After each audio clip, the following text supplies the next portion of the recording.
ត្រឹ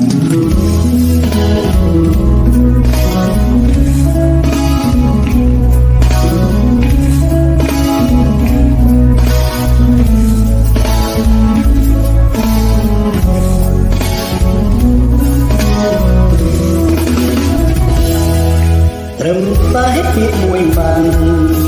ដែលអូនបានវិចារតែក៏មិនបានសន្យាពីបេះដូង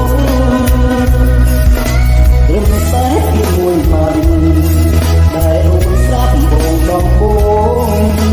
បោកចិត្តឲ្យរៀនលងរហូតមកក៏ពិតមកដឹងព្រោះមានចិត្តមិនស្មោះមិនគួរកូនចិត្តអូនដូចជាគោគោធួនចិត្តបានឡើយណែអើយអូត្រូវគូពីយោរូបតោចូលណៃត្រឹមតែមួយបាត់គឺឲ្យចិត្តមានទុន